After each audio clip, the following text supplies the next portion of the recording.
So, you get kicked out of your homeland and you find a small man named Timon and a large man named Pumbaa, and you go on adventures together.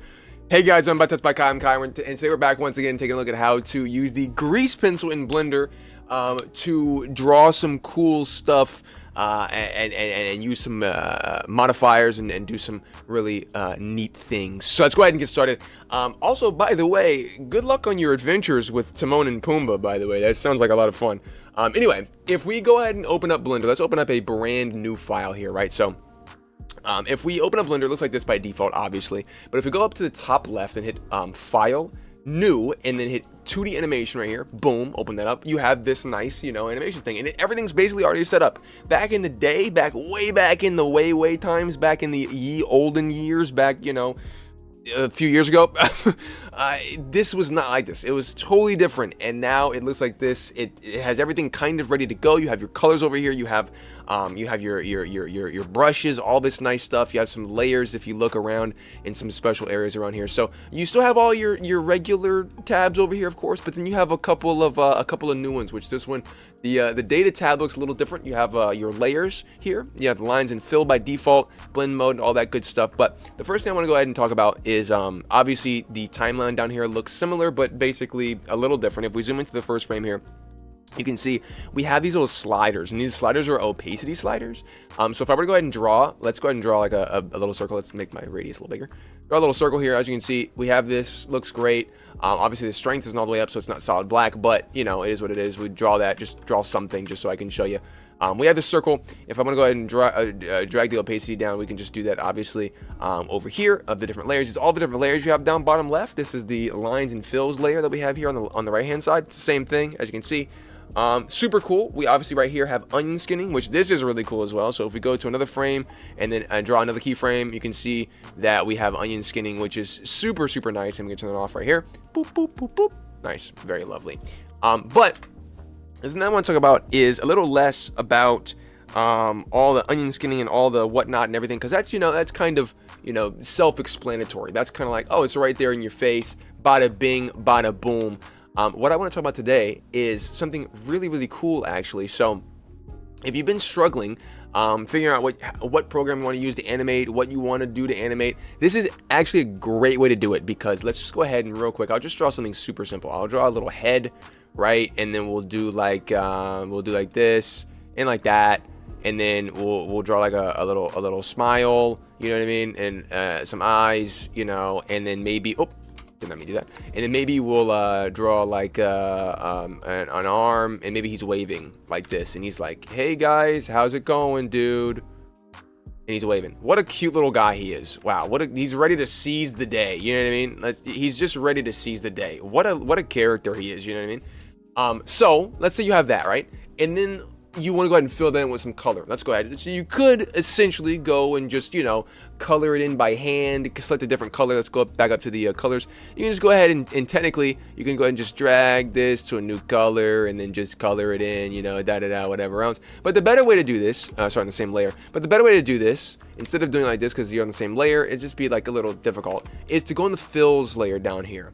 And you could color this in by hand. You could do it by hand if you really wanted to. Nothing against that, of course. But of course, that takes a lot of time, and you'd have to do it for each individual frame. And it's like, ugh. So my recommendation is go ahead and go to the fill tool, grab this bad boy, and then go ahead and just fill it in with some color. Now here's the thing. When you use the fill tool, you have to kind of go up here and change a couple of settings. So if I go ahead and make this a nice different color other than the green there, because I'm not the Hulk, we can change a couple of things. So if I go ahead and change the precision, if I turn it up to like 8, the precision is basically going to be like, what it says fill for, factor for fill boundary accuracy. Higher values are more accurate, but slower. So basically what this is if the lower that I make this, right, the less accurate the fill is going to be when we actually, use things to fill it in.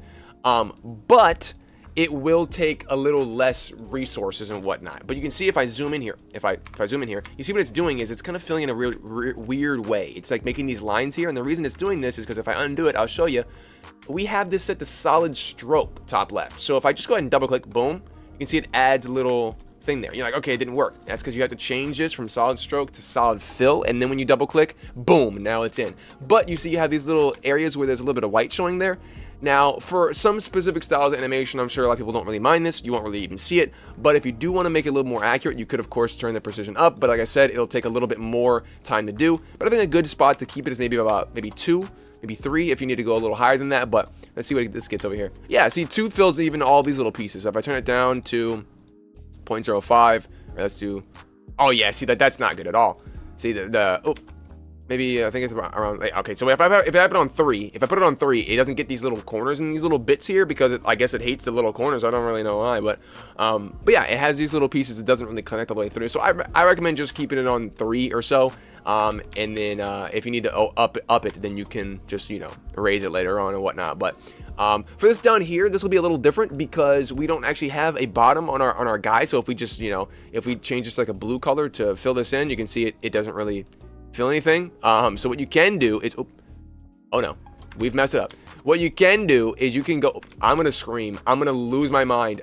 Okay, if it gets like weird like that and it starts like lagging out, just hit the escape button and it kind of like fixes itself. What you can do is you can go back through and then just draw a line down the bottom here, right? And if you, I'm holding control on accident. We need to go back to the regular brush tool.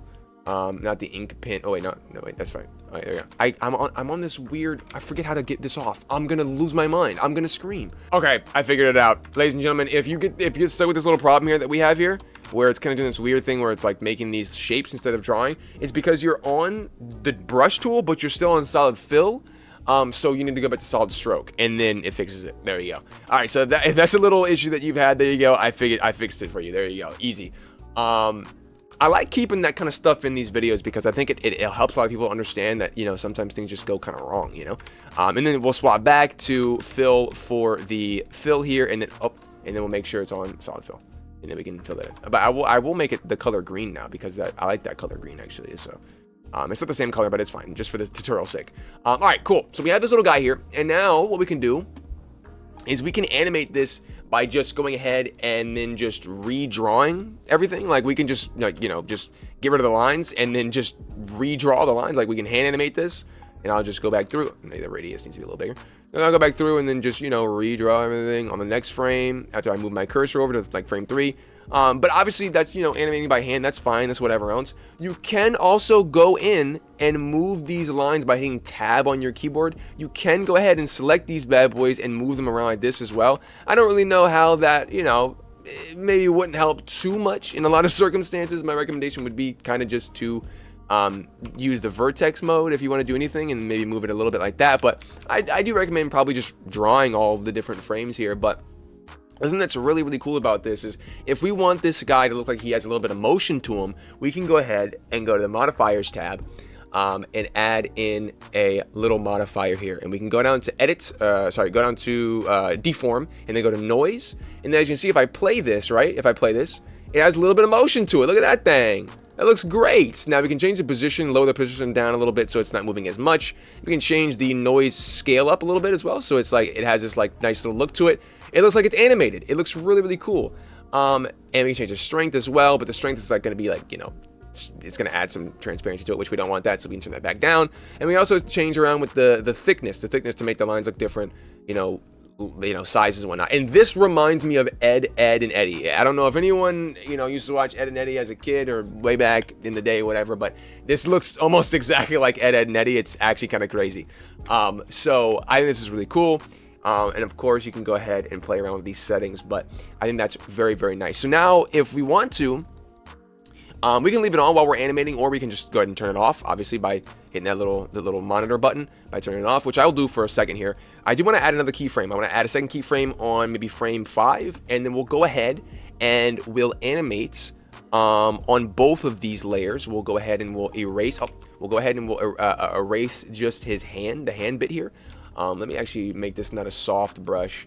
It should be hard. Why is it softer? Wait a minute. What's going on here? You see?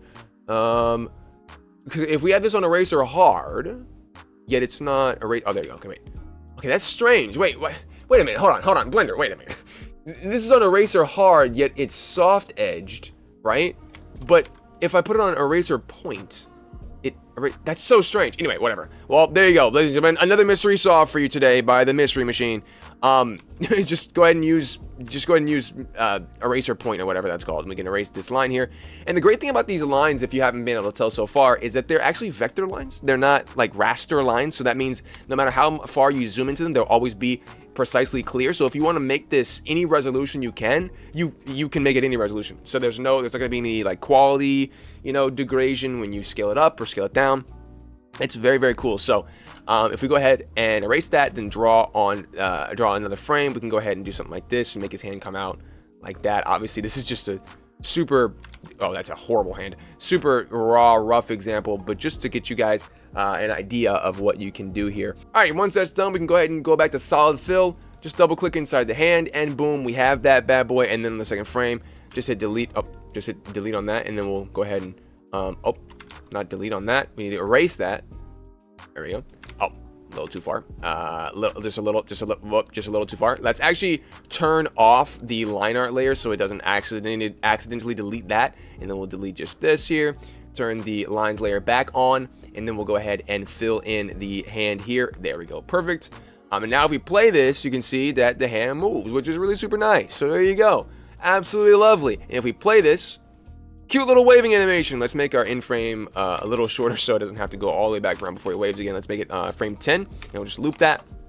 And now he waves. Look at him wave. And now if we want to go ahead and turn the modifier back on, we can. And now we have something like that, which is great. So that's really simple, but it's really cute. And let's say we want to go ahead and add a little bit of camera motion to this, right? Let's go and change everything back to object mode off of draw mode. Go back to object mode. Just grab our camera like you would normally in Blender, and then go ahead and just literally animate it exactly how you would. So we'll just zoom the camera out by hitting G, Z, double tapping Z, sorry. G, then double tapping Z. Move it out, hit I, and then move the camera to the last frame here on frame 10. Hit G, and then double tap Z, and then move it in. There you go. And now this is going to loop crazily, but you can see the camera does move in and out. Let's go ahead and just make this frame like frame 100 instead of frame 10 real quick. And then we'll put the in frame on frame 100 so you can see the camera motion. There you go. So that's how you do it. And then we just add a keyframe in there, hit I, and then now the camera zooms in, as you can see, which is super cool. So there you go. That's how you make a little bit of an animation there, and you can have this zoom in, and it's nice and animated and everything else. But there's one more thing I want to talk about here. Now, we talked about the filling and all that stuff, but there is a cool setting I want to show you with the brush that we can do. So let's go ahead and swap this back to what in the world? Let's go ahead and swap this back to draw mode. I don't know why that's being strange right now, as if I can't. Okay, we have to select our drawing first. Sorry, I was on the camera. Select our drawing, and then we can go back to draw mode. I had the camera selected for some reason. But now we can go and take a look at the last thing I want to do, which, like I said, is the brush. So if we go up here, we have a couple of settings. Now, when we do the circle, we kind of just drew the circle, and that's fine. That's no big deal. I'm gonna turn the noise off for a second. We kind of just drew the circle, which is no big deal. That's completely fine. It looked great. But there is a way we can make this look a little bit better. So if we go to advanced here, you can see that we have a couple of options here, a couple of things, but these are not really what you want to look at. We can go over to stroke.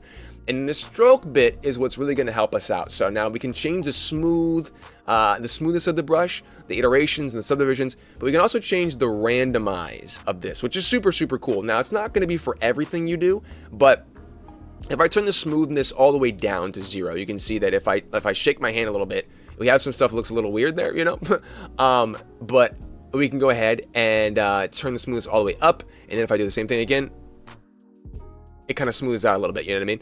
This little bit here is still a little shaky, but you can see that we have a lot of different options here. If I turn the iterations up to 16, which we need to do as well, and then go ahead and draw that same thing, I'm shaking my hand as much. Oh, dude, look at how it smooths it out, and then boom, when I let go, I'm shaking as much as possible here. Oh, that hurts. I hurt my arm doing that. I'm out here just shaking my arm. But you can see how it smooths the line, which is super cool. Now, obviously, you won't be that shaky. You'll probably just be like, drawing normal like this, and then try to connect it up, and then it'll make it like nice and super smooth and whatever else. But there you go. So that's really nice. And then another cool thing we can do here is we can stabilize the stroke so that it draws afterwards, after where our cursor's at, like how it always does in drawing programs, like actual drawing programs, where you can like make the line follow your cursor so that you have a lot more stability, so it's not like just on your cursor. There you go. It like kind of lags behind, which is very nice.